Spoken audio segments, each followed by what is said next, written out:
Hello, good morning, student. Today we are going to continue income from salary.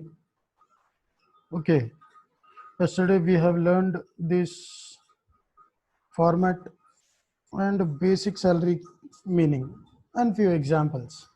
Okay, तो ये हम लोग ने कल देखा था. आज हम लोग थोड़ा कंटिन्यू करेंगे और थोड़ा उसके बारे में समझने की कोशिश करेंगे. ठीक है, तो पॉइंट्स देख लेना क्या क्या है. सबसे पहला पॉइंट बेसिक पॉइंट्स करके हेडिंग दिया है. ठीक है, बेसिक पॉइंट्स मतलब ये बेसिक जानकारी है जो सैलरी जैसे इनकम को अगर आप पढ़ रहे हो, टैक्स कब लगता है क्या है उसके बारे में एक छोटा सा बेसिक पॉइंट्स मैंने बनाया है. तो आप देख लो, समझ लो, इम्पोर्टेंट तो है ही. ठीक है, points are there must be relationship of employer and employee between the payer and payee. मतलब आगे भी पढ़ लेते पहला. If the relationship of employer and employee does not exist between the payer and payee, the amount received by the payee cannot be treated as salary. तो very easy point. क्या बोला है कि रिश्ता, रिलेशनशिप, क्या बोला है, रिलेशनशिप क्या होना चाहिए, एम्प्लॉयर एंड एम्प्लॉय. रिलेशनशिप समझते हो, रिश्ता जो है कंपनी और उसके पास जो काम करने वाले लोग हैं उनके बीच में मालिक और worker, that is owner and servant relationship होनी चाहिए. ये बोलने के लिए ओके, एम्प्लॉयर और एम्प्लॉय का रिश्ता होना चाहिए. अगर ये रिश्ता नहीं है, ठीक है, समझ रहे हो आप लोग, अगर ये रिश्ता नहीं है तो इस जो ये रिश्ता नहीं कहलाएगा. तो जो भी रिश्ता हो, ये रिश्ता नहीं है तो जो भी रिश्ता हो, अगर उससे कुछ भी इनकम मिलता है या कुछ भी पेमेंट मिलती है उसको हम लोग सैलरी नहीं मानेंगे. समझ में आ रहा है आपको? तो important point is relation between employer and employee, relationship between employer and employee must be there. ठीक है, ओनर एंड सर्वेंट के बीच में रिलेशनशिप, ओनर एंड सर्वेंट का मतलब एम्प्लॉयर एंड एम्प्लॉय का रिश्ता होना ही चाहिए. अगर ये रिश्ता नहीं है तो उसको हम लोग सैलरी भी नहीं मानेंगे. पैसा देने वाला और लेने वाले के बीच में एम्प्लॉयर एम्प्लॉय का रिलेशनशिप होना चाहिए, इन शॉर्ट. ओके, अदरवाइज उसको हम लोग सैलरी नहीं मानेंगे. ठीक है, next point. If an individual receives salary from more than one employer during the same previous year, okay, salary from each source is taxable under the head salary. मतलब समझ रहे आपको मैंने कि इसमें क्या लिखा है. अगर एक पर्सन को एक से ज़्यादा लोग से अगर सैलरी मिल रही है, ठीक है, पिछले साल में, तो दोनों को भी हम लोग सैलरी ही मानेंगे और इसके ऊपर सैलरी के हिसाब से ही टैक्स लगेगा. समझ में क्या बोला? तो देख लो एक बार क्या लिखा है. Salary from more than one employer, एक से ज़्यादा अगर मालिक है तो भी उसके ऊपर टैक्स हम लोग क्या करेंगे, सैलरी में ही चार्ज करेंगे. समझ में? तो important point is what, salary from more than one employer taxable under salary. Heading दिख रहा है, सिर्फ ये जो अंडरलाइन किया वही पढ़ के देखो, आपको आंसर मिल जाएगा. Salary from more than one employer taxable under the head salaries. मतलब अगर एक से ज़्यादा ओनर है, मतलब एक से ज़्यादा जगह में काम करता है कोई पर्सन, दोनों जगह से जो पैसा मिलता है उस दोनों को भी हम लोग सैलरी ही मानेंगे, प्रोवाइडेड उसका रिलेशनशिप एम्प्लॉयर एम्प्लॉय का होना चाहिए. Okay, next point. Ordinarily wages are remuneration paid for manual work and salary is a remuneration paid for, okay, white collared job or non manual work. Income tax makes no difference between two and both are taxable under the head salaries. तो बोला है कि wages और salary के बीच में कोई फर्क नहीं है इनकम टैक्स के नज़र में.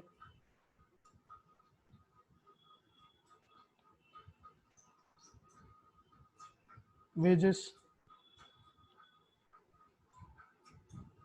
सैलरी।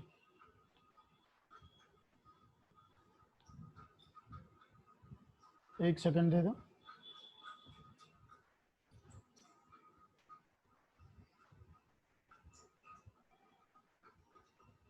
तो वेजेस और सैलरी में कोई फर्क नहीं है। ओके, तो दोनों भी इनकम टैक्स के नज़र में, as per income tax both are same, मतलब दोनों को सैलरी ही मानेंगे। और सैलरी में, सैलरी हेड में, मतलब सैलरी मान के उसको टैक्स चार्ज करेंगे। समझ में? Under the head salary it will be taxable. तो salary and wages both are same. Wages आपको पता है जो रोज काम करते हैं, जैसे कि कंस्ट्रक्शन साइट में आपने देखा रहेगा, जो लोग काम करते हैं उनको रोज पैसा मिलता है। टेलर है, कुछ लोग रोज काम करते हैं, रोज पैसा लेते हैं। ठीक है, तो उस तरह तो आपको समझना क्या है, जो रोज काम करते हैं manual work, okay, manual work समझ रहे हो ना, मेहनत करते हैं, हाथ पैर से जो काम करते हैं, और remuneration paid for white collar job, जैसे कि जो कंप्यूटर के सामने बैठते हैं। ठीक है, ये दोनों के जो रेम्यूनरेशन है वो दोनों को भी सैलरी ही माना जाएगा। ऐसा नहीं कि उनका जो इनकम है उसको अलग और ये इनकम को अलग मानेंगे। ठीक है, दोनों भी सैलरी माना जाएगा, डेफिनेशन में कवर्ड है, आगे डेफिनेशन में भी देखेंगे हम लोग। Okay, remuneration received from employer, whether it is received from former, present or prospective employer is taxable। Remuneration मतलब इनकम, इनकम कहीं से भी मिले, कहीं से मतलब किससे भी मिले।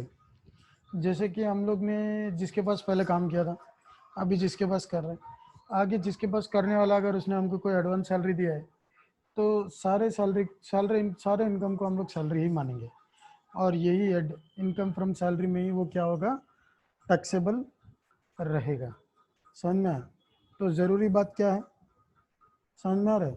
सैलरी पुराने मालिक से मिले, अभी जिसके पास काम कर रहे हैं उससे मिले, या आने वाले जो मालिक है, मतलब इसके बाद जो होने वाले मालिक है उनसे मिले, सारे को हम लोग रेम्यूनरेशन फ्रॉम एम्प्लॉयर ही मानेंगे। और taxable, it will be taxable under the head salary. Okay, next point. तो next point is any salary, bonus, commission or remuneration due to or received by partner of a firm from the firm is not regarded as salary under this section। अगर कोई partnership firm का partner है, ठीक है, partnership firm का partner है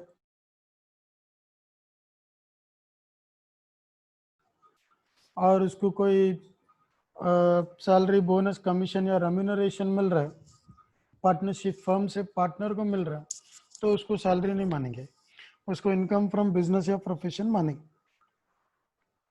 क्योंकि partnership firm एक बिजनेस है, बिजनेस से जो भी मिलेगा पार्टनर को as a partner of a firm, उसको सिर्फ बोल रहा हूँ एज एन इंडिविजुअल, मतलब जो पार्टनर नहीं है उसको मिलेगा तो सैलरी है, उधर काम करेगा तो। लेकिन जो पार्टनर है, पार्टनर को अगर सैलरी, बोनस, कमीशन, रेम्यूनरेशन कुछ भी इनकम मिलता है पार्टनरशिप फर्म से, तो उसको हम लोग सैलरी नहीं मानेंगे। ये सेक्शन में उसको सैलरी नहीं माना है। कभी भी टैक्स में ये सवाल मत पूछना कि क्यों, क्योंकि लॉ ने बोला है तो बोला है, बात खत्म। समझ में आ रहा है? लॉ ने बोला है, नहीं मानना है तो नहीं मानना है, ज़्यादा लॉजिक नहीं लगाने का।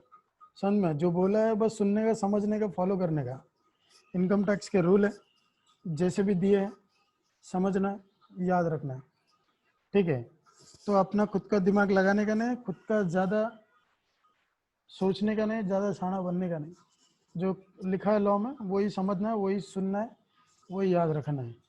ठीक है, मैं ये इसलिए बोल रहा हूँ ताकि आप लोग ज़्यादा नहीं सोचें।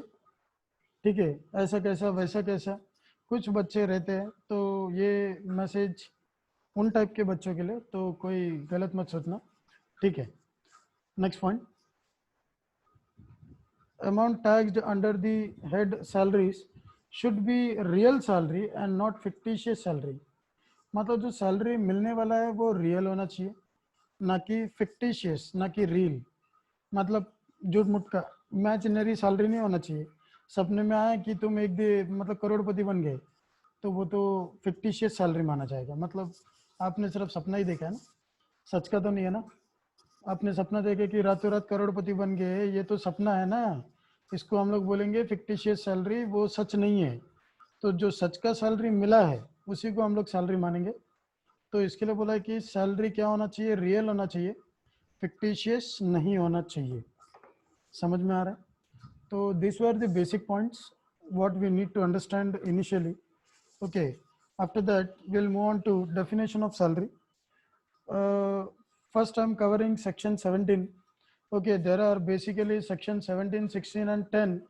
Likewise we are going to cover this whole chapter. Okay, तो section 17 के बारे में पहले पढ़ेंगे, section 17 के बाद section 16 पढ़ेंगे, and finally we'll go to section 10. Okay, तो one by one we will learn. Now first today I'm going to cover section 17. Okay, so in that we are going to learn definition of salary under section 17 subsection 1. Okay, what is given in this? Just look at it. In simple words, salary denotes a remuneration received by employee from his employer, okay, for rendering service to him. तो क्या बोला है, salary जो होता है एक income होता है जो एक एम्प्लॉय को मिलता है उसके मालिक से, एम्प्लॉयर से। जैसे कि कोई एम्प्लॉय को कंपनी से मिल रहा है, कब मिलता है, जब वो उनके लिए काम करता है, उनको सर्विस देता है। ठीक है, तो ये सिंपल डेफिनेशन है और सबको समझ में आ जाएगा, इसमें कोई दिक्कत नहीं है। सैलरी लॉ बोलता है according to section 17 subsection 1, salary includes. तो सैलरी में क्या क्या आता है? सैलरी में वेजेस आता है जो हम लोग ने ऊपर देखा। लॉ की नज़र में सैलरी और वेजेस अलग अलग नहीं, दोनों एक ही है।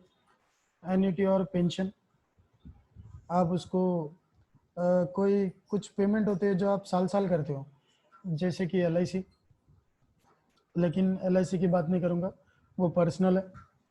ओके, मैं बात करूँगा जनरल इंश्योरेंस, लाइफ इंश्योरेंस की बात नहीं करूँगा, जनरल इंश्योरेंस या फिर मैराइन इंश्योरेंस, फायर इंश्योरेंस। तो ये सब हम लोग साल साल देते हैं, बिजनेस के लिए देते हैं।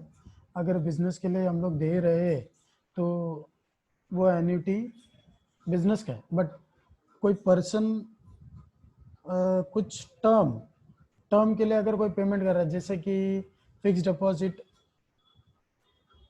साल साल के लिए एक साथ पे करके रखा है, उससे उसको इनकम मिल रहा है, या पेंशन, या साल साल मिल रहा है उसको, मतलब उससे कुछ इनकम मिल रहा है, या पेंशन से जैसा कोई पेंशन मिलता है वो इनकम है, तो उसको भी हम लोग सैलरी मानेंगे।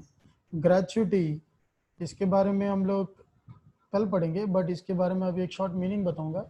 जो भी एक्स्ट्रा इनकम है, मतलब हम लोग अगर बहुत साल एक जगह में काम करते हैं, मैंने पहले भी बताया था, तो जब हम लोग छोड़ के जाते हैं, जॉब छोड़ते हैं, तो हमको ग्रेचुटी, ये नया लॉ ने डाला है कि जब एक पर्सन अगर एक जॉब पे कंटिन्यूसली वर्क फॉर 5 years और more than 5 years, by law it has been made compulsory that gratuity must be given to that employ. Gratuity salary से डिडक्ट होता है, मतलब सैलरी में इंक्लूडेड है। ठीक है, अगर ग्रेचुटी कोई बंदे को मिलता है तो उसको सैलरी ही मानेंगे, क्योंकि वो सैलरी का ही पार्ट है। ठीक है, लास्ट में जब वो छोड़ के जाएगा, रिटायर हो जाएगा या फिर जॉब छोड़ देगा, रिजाइन करेगा, तो भी उसको मिल जाएगा। लेकिन कुछ पीरियड तक उसको काम करना, से एग्जांपल 5 years, 5 years के बाद अगर काम करके छोड़ेगा तो मिलेगा। ऐसा नहीं कि 5-6 महीने कह दिया छोड़ दिया, ग्रेचुटी मांग रहा है, कुछ नहीं मिलेगा। समझ में आए? Next point, the next point is fees, commission. Okay, fees, commission, perquisites or profit in lieu or in addition to salary or wages. तो what is given in this? अगर कोई फीस, कमीशन, परक्यूजिट या profit in lieu बोला, ये section 17 में covered है। Perquisites और profit in lieu of salary, तो we will learn that. Before that we have to understand the fees, commission ये नाम याद रखना आपको, फीस मिले या कोई कमीशन मिले, कुछ लोग कमीशन के लिए काम करते हैं, कुछ लोग फीस के लिए काम करते हैं, ठीक है, जो भी मिल रहा है, ठीक है। परक्यूजिट्स आगे पढ़ने वाले हैं, तभी डिटेल समझा दूंगा। और profit in lieu of leave करके बोला, वो भी आगे समझा दूंगा। सैलरी के अलावा ये कुछ भी मिलता है, इसको भी हम लोग सैलरी या वेजेस के अलावा ये कुछ भी मिलता है तो हम लोग इसको भी क्या मानेंगे, सैलरी ही मानेंगे। समझ गए आप। Next point is advance salary. Salary अगर आगे के पीरियड का, आगे के साल का सैलरी एडवांस में मिल गया, कल मैंने बताया था, उसको भी हम लोग क्या मानेंगे, सैलरी मानेंगे। या एरियर्स ऑफ सैलरी, कल हम लोग ने जो देखा, पिछले साल का कोई सैलरी बाकी था, इस साल मिल रहा है, इस साल मतलब प्रीवियस ईयर में। समझ में आ रहा है, हमारा प्रीवियस ईयर क्या है, 2019-20, ठीक है। लेकिन 2018-19 का कुछ एरियर्स ऑफ सैलरी 2019-20 हमारा जो प्रीवियस ईयर है उसमें मिल रहा है, क्योंकि हमारा असेसमेंट ईयर 2021 है, असेसमेंट ईयर। तो ये साल में ये इनकम पे टैक्स लगेगा। तो इधर का इधर अगर इनकम मिल रहा है, एरियर्स मिल रहा है, तो टैक्सेबल है। वही अगर मैं एडवांस सैलरी की बात करूँ, 2020-21 का सैलरी एडवांस में 19-20 को ले लिया, तो इसको एडवांस सैलरी बोलते हैं। वो आके रिसीव्ड बेसिस में 2019-20 में ही टैक्स लग जाएगा। अगर इस साल में टैक्स लगना है तो एडवांस सैलरी क्या है, एक सेकंड रुक जाओ, मैं अच्छे से लिख के बता दूँ ताकि आप समझ जाओ, आपको कोई प्रॉब्लम नहीं आना चाहिए इसमें। ओके, एक सेकंड।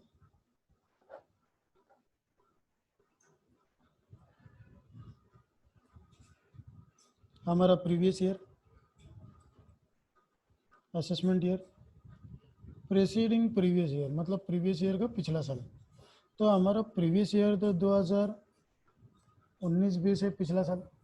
ये साल हमारा 2020-21 है, पिछले साल का पिछले साल 2018-19 है। तो arrears of salary, arrears of salary जो किधर का है, प्रीसीडिंग प्रीवियस ईयर का। और एडवांस सैलरी, आपको पॉइंट क्या समझना है, पॉइंट समझना है हम लोग का प्रीवियस ईयर में, दैट इज 2019-20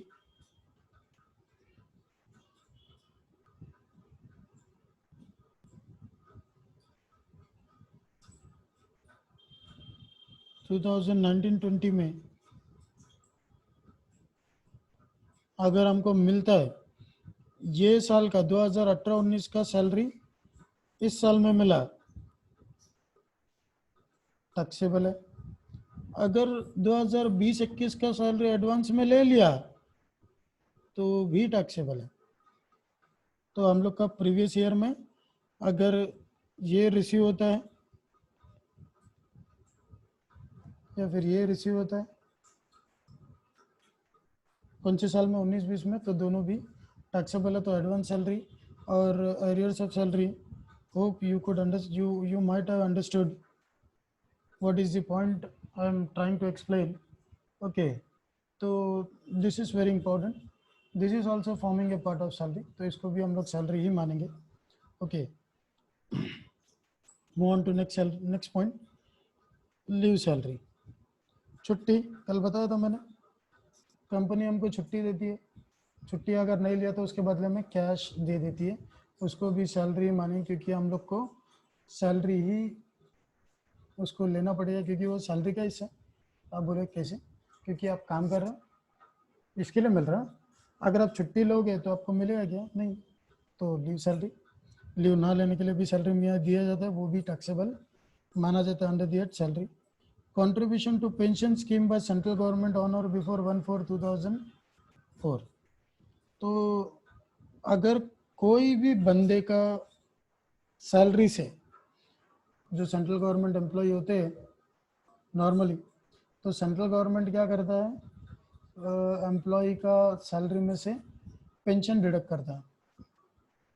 ये कब बोला, 1/4/2004, क्योंकि पेंशन 1/4/2004 से बंद हो गया।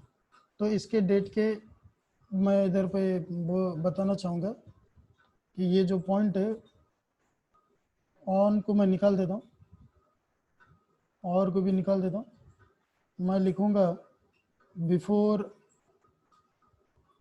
ये नोट्स आपको जब फाइनल पूरा हम पढ़ा दूंगा तभी दूंगा, तब तक के लिए आपको ये नोट्स नहीं मिल पाएगा। बाय द टाइम आप लोग देख सकते हो, समझ सकते हो, चाहिए तो लिख के रख सकते हो। नोट्स अगर मैं पीडीएफ फॉर्म में दे भी देता हूँ, आपको लिख के रखना ज़रूरी है, क्योंकि जब तक आप लिखोगे नहीं सीखोगे नहीं। ठीक है। तो सेंट्रल गवर्नमेंट जब अपने एम्प्लॉय के सैलरी में से पेंशन डिडक्ट करता है, ठीक है, उसको भी सैलरी माना जाता है क्योंकि सैलरी से डिडक्ट हो रहा है ना, तो बाद में उसको ही मिलने वाला है, तो उसको भी सैलरी मानेंगे। लेकिन याद रखना, ये कंट्रीब्यूशन ये डेट के पहले होना चाहिए। ये डेट के बाद अगर ये डेट या ये डेट के बाद अगर होएगा तो डिडक्शन उसको सैलरी नहीं मानेंगे। समझ, उसमें थोड़ा रूल में चेंजेस है, वो भी हम लोग पढ़ेंगे।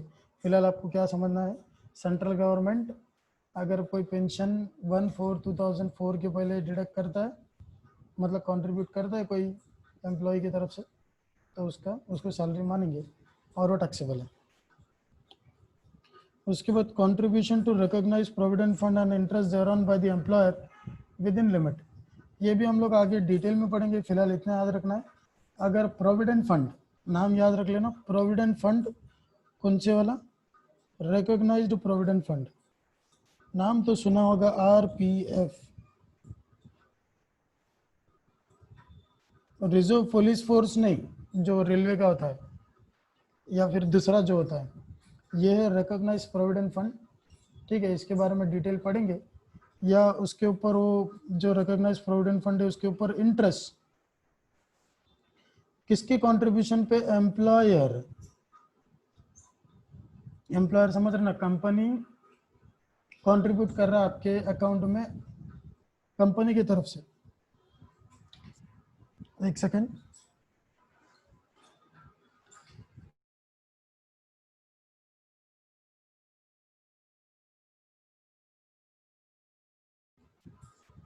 तो क्या बताया मैंने, कंपनी कंट्रीब्यूट कर रहे रिकॉग्नाइज प्रोविडेंट फंड में आपके अकाउंट में कंपनी की तरफ से, तो वो जो कंट्रीब्यूशन है या उसके ऊपर जो इंटरेस्ट मिलने वाला है वो लिमिट के अंदर होना चाहिए। लिमिट हम लोग पढ़ेंगे आगे, फिलहाल इतना याद रखना, लिमिट के अंदर होना चाहिए, तो उसको हम लोग सैलरी मानेंगे।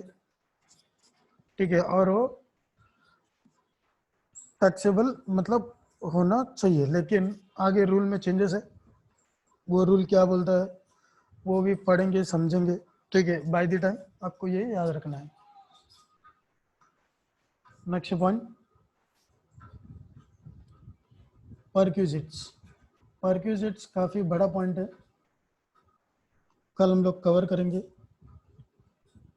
आज हम लोग कवर करेंगे सेक्शन 17 सब सेक्शन 3 हम लोग कल करेंगे।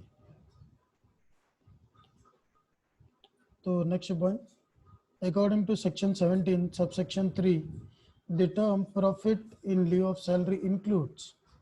Profit in lieu of salary क्या होता है, मैंने कल बोला था कंपनी फ्यूचर प्रॉफिट से कॉम्प्रोमाइज करेगा, एम्प्लॉय को देगा। आज इसको थोड़ा हम और अच्छे से डीप में पढ़ेंगे। Compensation for loss of employment और modification of the employment terms, ये हेडिंग से तो आपको कुछ समझ में आया नहीं आया मुझे पता नहीं, बट क्या बोल रहा है, compensation for loss of employment, अगर किसी ने किसी को जॉब से निकाल दिया या किसी ने जॉब छोड़ दिया, ठीक है, या किसी का प्रमोशन हो गया,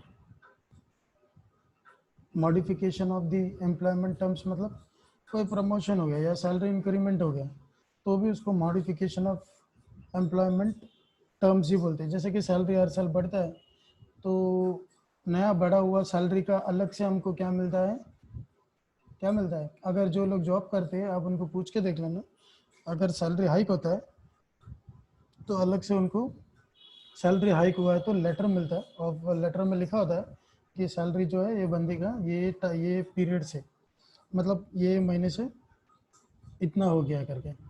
तो ये सारी चीज़ को मॉडिफिकेशन ऑफ एम्प्लॉयमेंट टर्म्स ही बोलते हैं। ठीक है, तो देख लेते क्या लिखा है। Compensation for loss of employment और modification of terms of employment being a capital receipt it is not taxable. अब बोलोगे कि सर ये तो टैक्सेबल नहीं है बोल रहे हैं, लेकिन आप तो बोल रहे हो टैक्सेबल है। My answer is yes, it is taxable.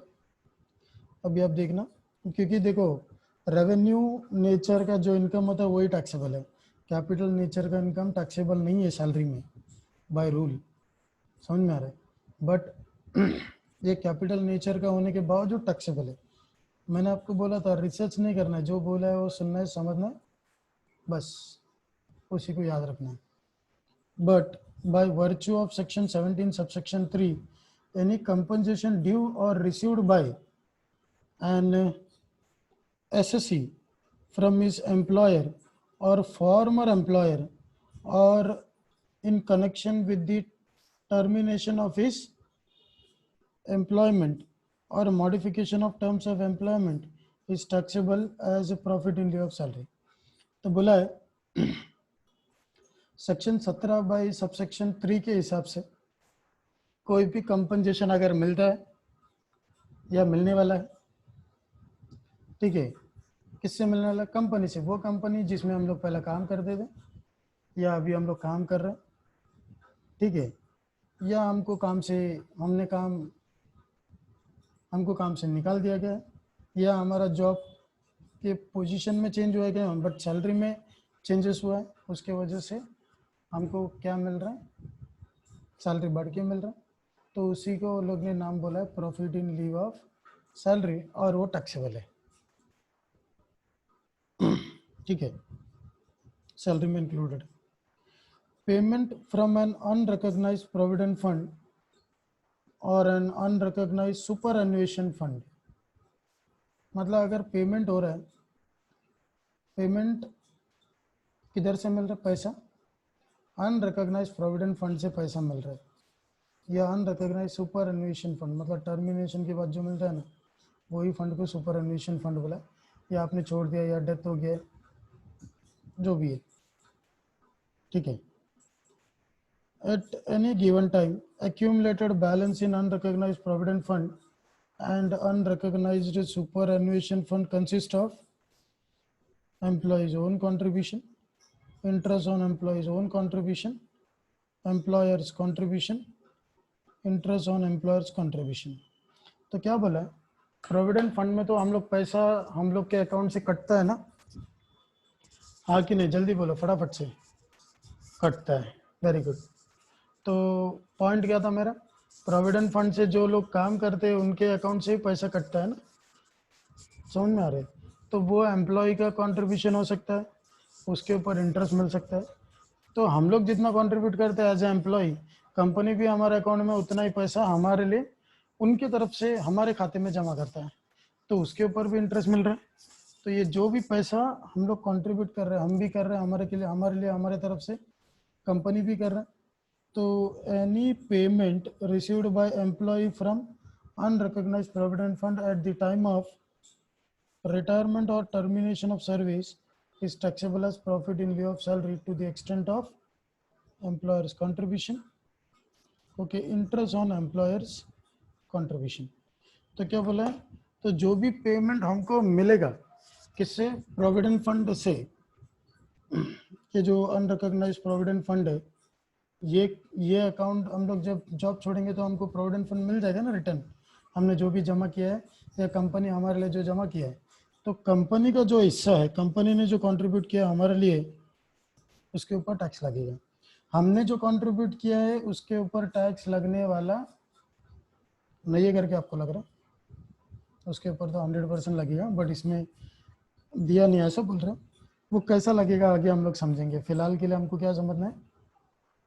Unrecognised provident fund या सुपरएन्युएशन फंड रिटायरमेंट या टर्मिनेशन, रिटायरमेंट मतलब उम्र हो गया छोड़ रहा है, या फिर टर्मिनेशन निकाल दिया जा रहा है, रिटायरमेंट और termination of service is taxable, is what taxable. किसका कंट्रीब्यूशन, एम्प्लॉयर का कंट्रीब्यूशन और उसका इंटरेस्ट, एम्प्लॉयर के कंट्रीब्यूशन के ऊपर जो इंटरेस्ट मिलने वाला वो क्या हो जाएगा, टैक्सेबल हो जाएगा। समझ में आ रहा है आपको। एंड लास्ट पॉइंट, की मैन इंश्योरेंस पॉलिसी, ठीक है, वेरी वेरी इंपॉर्टेंट, बार बार एग्जाम में आता है, तो इसको समझ लेंगे। क्या लिखा है देखो, any sum received by employee under keyman insurance policy include sum allocated by way of bonus on such policy is taxable as profit in lieu of salary. For this purpose, keyman insurance policy means life insurance policy taken by person on the life of another person, okay, who is or was the employee of the first mentioned person, that is employer. तो company अगर कोई person के ऊपर, उसके life के ऊपर insurance policy निकाला, मतलब कोई इंपॉर्टेंट की पर्सन है, जैसे कि मैनेजर है जो पूरा बिजनेस को संभाल रहा है, उसका लाइफ इंश्योरेंस कंपनी निकाल रहा है और कंपनी उसका प्रीमियम पे कर रहा है, तो इसको बोलेंगे हम लोग की मैन इंश्योरेंस पॉलिसी। समझ में, क्योंकि वो कंपनी का की पर्सन है, इंपॉर्टेंट पर्सन है, तो उसका इंश्योरेंस पॉलिसी अगर कंपनी निकलता है और कंपनी उसका प्रीमियम पे करता है, जब ये पॉलिसी का पैसा किसको मिलता है, एम्प्लॉय को मिलता है, और पैसे के साथ बोनस भी मिलता है। आप बोले कि बोनस ये थोड़ी कोई ये है, तो याद रखना इंश्योरेंस पॉलिसी जब मैच्योर होता है तो पॉलिसी का जो हम लोग ने पैसा जमा किया है वो अमाउंट तो मिलेगा ही मिलेगा, उसके ऊपर इंटरेस्ट मिलेगा ही मिलेगा, और बोनस भी मिलता है। तो मतलब क्या मतलब हुआ, क्या क्या मिलता है